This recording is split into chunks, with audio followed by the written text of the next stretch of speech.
You know, it's an inconvenient truth that we are burning so much fossil fuel and so much CO2 in the air that it is causing our atmosphere to get hotter and hotter and hotter and hotter.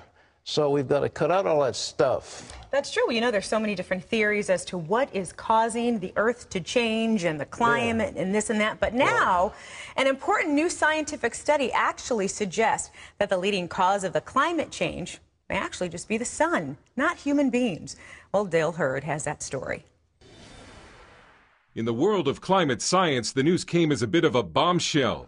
A new study from CERN, the prestigious European Organization of Nuclear Research, supports the theory that periods of Earth warming are caused by solar activity and so-called cosmic rays, rather than by human activity. More than 2 years ago, CBN News was among the first news organizations to explain what is known as the Svensmark cosmic ray theory, developed at the Danish Space Institute. Yes, we have done experiments, and the experiments seem to support this idea that cosmic rays somehow are involved in the climate on Earth. The Earth is constantly being bombarded with cosmic rays, high-energy particles emitted from exploding stars.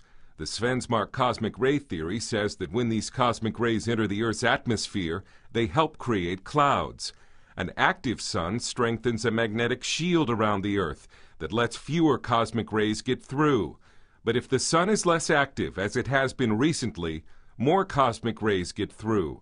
And the more cosmic rays, the more clouds, and the cooler global temperatures will be. This chamber demonstrates the effect of cosmic rays in cloud formation. The agents, called aerosols that create clouds, look like cobwebs or strands of hair. The important new study by CERN, which operates the multi-million-dollar Large Hadron Collider, created a bit of a public relations problem for the European Union, which is so committed to the theory of man-made climate change, it has a whole directorate working on the theory. These days, attacking the idea of man-made global warming can be risky politically. Former Vice President and global warming spokesman Al Gore has compared climate change skeptics to racists who should be shunned by society. But that's mild compared with what others have said, that global warming skeptics are like Holocaust deniers and child molesters. Dale Hurd, CBN News. Well, there is no doubt that the CO2 levels in our world are higher than they've been in millennia. So there's no doubt that when you see it, it goes straight up. So we are creating a whole lot of that. We're burning a lot of fossil fuel. You go to a country like China, and it's choking so bad you can hardly breathe in the downtown cities. But have you heard about the Maya calendar? I have heard about it, but not enough to, like, describe it. So don't say, Christy, describe it, because I can't. I just want to know if you've heard about it. I've heard of it. Well, the Mayans, everybody's talking about, they think that there's going to be a big shift in the year 2012. They think, as a matter of fact, December of 2012. And what they say, and I don't know how those Mayans figured it out, but we're in the middle of the Milky Way galaxy, okay? And the Milky Way looks like a great big cloud, but it's all these stars. And our solar system is only one star in the Milky Way.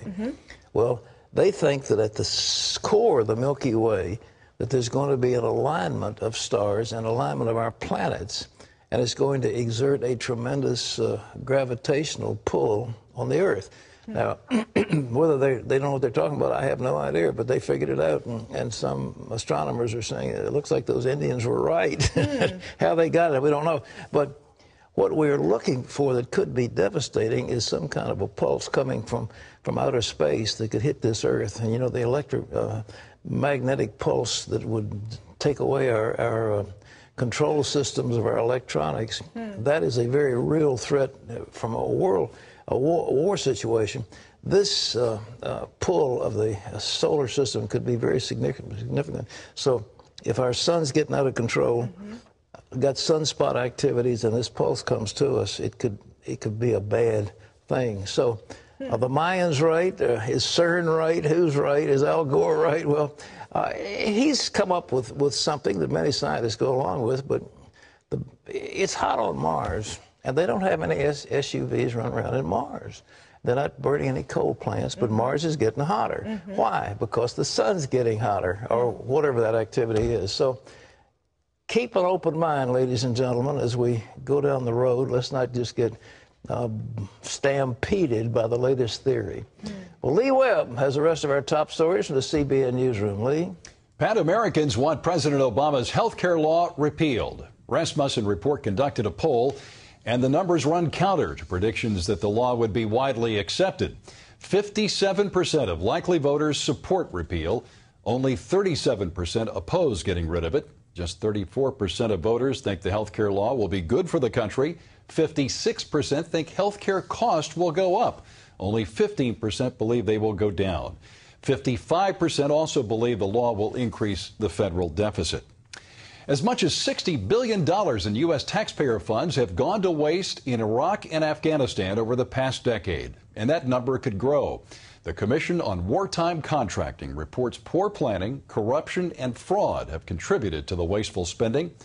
In a report to Congress, the Commission cites numerous examples of waste, like an Afghani agricultural program that cost the USA millions of dollars a day. The Commission's report says the government needs to overhaul spending in war zones. Pat? Well, you know, there's no control, apparently, over the spending. It seems to be, but it's mostly after the fact. And they say, well, in order to win the war, you've got to put the troops out there, put the material out there, and you know, let's go full speed ahead. Well, $60 billion is a lot of money. If I had my way, I think I would pull out of Afghanistan. I think we don't need Afghanistan. I think the government of Afghanistan is hopelessly corrupt. Karzai is corrupt. Although we have soldiers, Marines, airmen who are doing a splendid job fighting in that area, we really don't need it. We cannot be the policeman of the entire world, and it's costing us a bundle. And so it's not cutting and running to get out of that thing. So what we need to do is to declare victory and leave. And I know that probably some people disagree, say, well, you're being isolationist. Well, maybe so, but I just don't think we can afford it. And the waste and the fraud has been appalling. Appalling. Lee? Pat, the acting head of the Bureau of Alcohol, Tobacco, and Firearms has been removed. Kenneth Nelson was reassigned to a new position in the wake of a scandal involving gun trafficking in Mexico.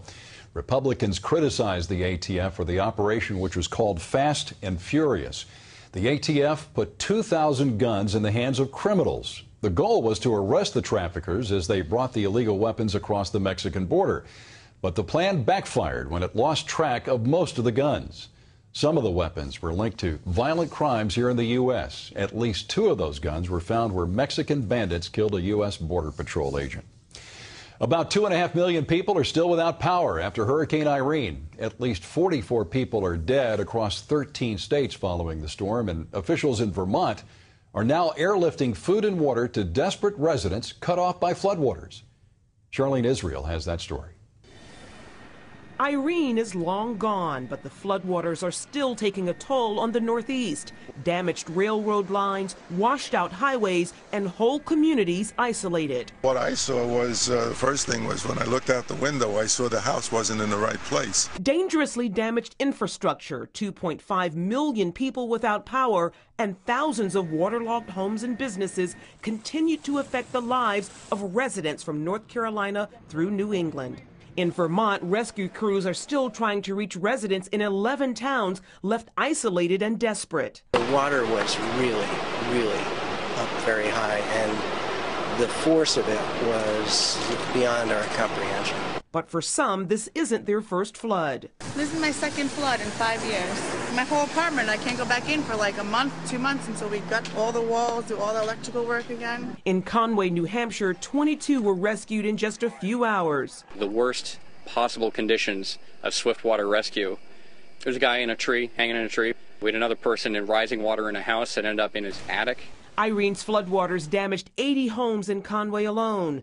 In Vermont, the National Guard was delivering food and supplies to the stranded. Charlene Israel, CBN News. And here in Virginia, Irene knocked out power to more than 1.2 million people. Virginia Dominion Power has restored electricity to about 2/3 of them. It is the second largest restoration effort in Dominion Power's history. behind Hurricane Isabel back in 2003. Irene also left some North Carolina residents locked out of their homes longer than expected.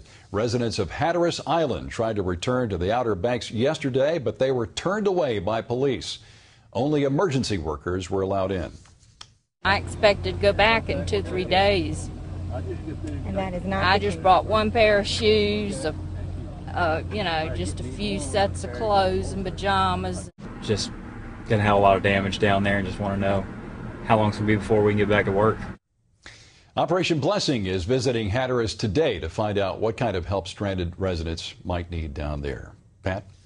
You know, we were here, we're used to some pretty heavy storms. We're right here on the coast, and to us, this Irene was a nothing storm. It was just some heavy wind and some heavy rain, and we kind of went through, and that was the end of it. But I'm astounded. I understand this is one of the 10 most costly natural disasters in American history. It didn't comprehensible. Well, this is what I was thinking about that very fact is, I think, one, the storm was so widespread, but I think part of it, too, is here in Virginia Beach, we are so used to it, Pat, that's right, that maybe the level of preparation we had that maybe other states didn't have. And so, You have a special story. You were expecting a family gathering, and you were going to go all the way down to the Outer Banks, to Duck, or one of those places. We were going to go to Cape Hatteras. Cape Hatteras, and you had a house rented, and it was going to be beautiful, and a lot of room for all your family. So what happened? Well, they called and said, North Carolina's not going to work, but you know what, Christy? Your house in Virginia Beach will. They all descended on your little house? Not all, just a good handful of them, but it's a good handful. Do they love each other still? Listen, we're all digging each other, getting along. You know it's Jesus, brother, if the family can be in a house that long. It has to be. Well, the kids are playing Wii, and the family, we just keep going out to eat. Okay. Well, but it's fun. It's actually been a treasure. A special family vacation. Okay. Israel has sent 2 more warships to the Red Sea to guard against another terror attack. Terrorists from Egypt's Sinai Peninsula attacked a southern Israeli highway nearly 2 weeks ago. 8 people died in that raid and a number of others were wounded. Now Israel's military warns that the Gaza-based Islamic Jihad may try another strike from Egypt as Muslims mark the end of Ramadan. Defense Minister Ehud Barak says Hamas in Gaza will be held responsible for any attack. Egypt's government has had trouble patrolling the Sinai after the fall of President Hosni Mubarak back in February. Wildfires are sweeping throughout parts of Texas and Oklahoma, and the devastating drought in those areas is only fueling the fire. Strong winds are keeping firefighters from making much progress. At least 25 homes in one Texas community have been destroyed.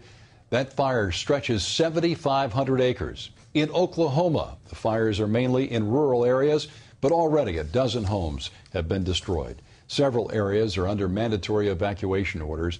No major injuries have been reported from either fire. You can always get the latest from CBN News by going to our website at cbnnews.com.